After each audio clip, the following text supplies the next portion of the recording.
So then, since we are surrounded by such a great cloud of witnesses, let us, too, put aside every impediment, that is, the sin which easily hampers our forward movement, and keep running with endurance in the contest set before us, looking away to the initiator and completer of that trusting Yeshua, who, in exchange for obtaining the joy set before him, endured execution on a stake as a criminal, scorning the shame, and has sat down at the right hand of the throne of God. Yes, think about him who endured such hostility against himself from sinners, so that you won't grow tired or become despondent.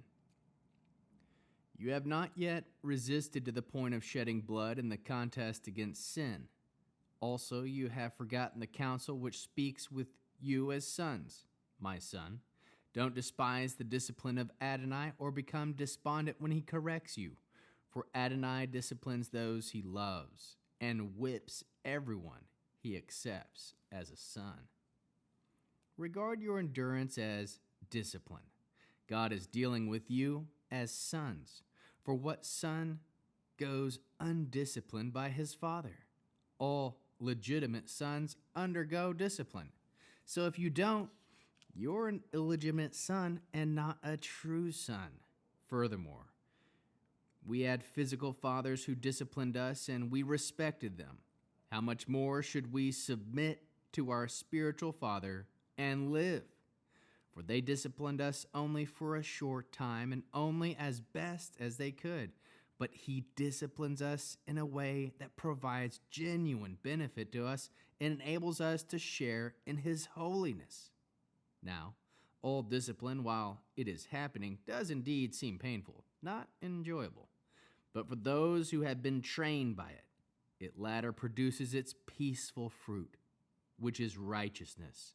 So, strengthen your drooping arms and steady your tottering knees, and make a level path for your feet, so that what has been injured will not get wrenched out or joined, but rather will be healed. Keep pursuing shalom with everyone and the holiness without which no one will see the Lord. See to it that no one misses out on God's grace, that no root of bitterness springing up causes trouble and thus contaminates many, and that no one is sexually immoral or godless like Esau, who in exchange for a single meal gave up his rights as firstborn. For you know that afterwards, when he wanted to obtain his father's blessings, he was rejected. Indeed, even though he sought it with tears, his change of heart was to no avail. For you have not come to a tangible mountain, to an ignite fire, to darkness, to morn, to a whirlwind, to the sound of a shofar, and to the voice of those words made. The hearers begged that no further message be given to them. They couldn't bear what was being commanded them. Even if an animal touches the mountain, it is to be stoned to death. So terrifying was the sight that Moshe said, "I'm quaking with dread." On the contrary, you have come to Mount Zion, that is, the city of the living God, heavenly Jerusalem, to myriads of angels in festive assembly, to a community of the firstborn whose names have been recorded in heaven, to judge who is God of everyone, to spirits of righteous people who have been brought to the goal, to the mediator of a new covenant, Yeshua, and to the sprinkled blood that speaks better things than that of Havel. See that you don't reject the one speaking.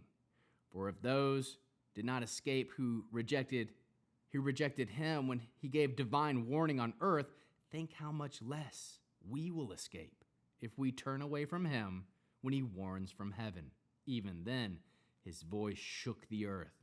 But now he has made this promise: one more time I will shake not only the earth, but heaven too. And this phrase, one more time, makes clear that the things shaken are removed. Since they are created things, so that the things not shaken may remain. Therefore, since we have received an unshakable kingdom, let us have grace through which we may offer service that will please God with reverence and fear. For indeed, our God is a consuming fire,